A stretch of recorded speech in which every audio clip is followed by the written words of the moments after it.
Hi ഇതേപോലെ ഒരു chilli oil ഉണ്ടാക്കി വെച്ചാൽ നമുക്ക് ഫ്രൈഡ് റൈസ് ഉണ്ടാക്കുമ്പോൾ നൂഡിൽസൊക്കെ ഉണ്ടാക്കുമ്പോൾ 1-2 ടീസ്പൂൺ ഒഴിച്ച് കൊടുത്താൽ നല്ലൊരു ടേസ്റ്റ് ആയിരിക്കും, നല്ലൊരു ഫ്ലേവർ ആയിരിക്കും കേട്ടോ.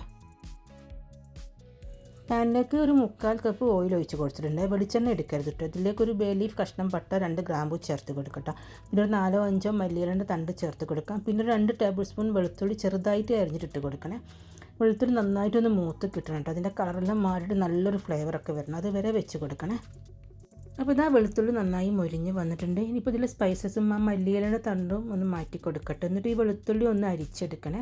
ഇനി ഒരു ബൗൾ, വെള്ളമൊന്നും ഇല്ലാത്തൊരു ബൗൾ എടുക്കുക. ഇതിലേക്ക് ഒരു ടേബിൾ സ്പൂൺ ചില്ലി ഫ്ലേക്സ് ചേർത്ത് കൊടുത്തിട്ടുണ്ട്. 2 പച്ചമുളക് ചെറുതായി അരിഞ്ഞതും, ഒരു ടേബിൾ സ്പൂൺ മല്ലിയില ചെറുതായി അരിഞ്ഞതും, പിന്നെ ഒരു ടേബിൾ സ്പൂൺ വെളുത്തുള്ളി, 1 ടീസ്പൂൺ സാദാ മുളക് പൊടി, 1 ടീസ്പൂൺ കശ്മീരി മുളക് പൊടി ചേർത്ത് കൊടുത്തിട്ടുണ്ട്. പിന്നെ ഇതിലേക്ക് നമ്മൾ മാറ്റി വെച്ച വെളുത്തുള്ളി ഇല്ലേ, അത് ചേർത്ത് കൊടുക്കാം. ആവശ്യത്തിന് ഉപ്പ് ചേർത്ത് കൊടുക്കാം. 1 ടീസ്പൂൺ പഞ്ചസാര ചേർത്ത് കൊടുക്കട്ടെ. ഇനിയിപ്പോൾ ഈ ഓയിൽ നന്നായിട്ടൊന്ന് ചൂടാക്കിയിട്ട് അങ്ങ് ഒഴിച്ച് കൊടുക്കട്ടെ.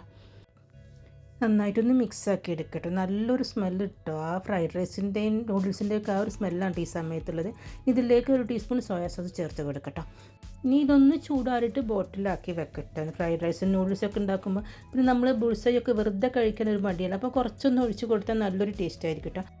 അപ്പോൾ ഇതേപോലെയൊക്കെ ഒന്ന് ഉണ്ടാക്കി നോക്കിക്കോളൂ. പിന്നെ വീഡിയോ ഇഷ്ടമായ ഫ്രണ്ട്സിനൊക്കെ ഒന്ന് ഷെയർ ചെയ്ത് കൊടുക്കണേ. ബൈ.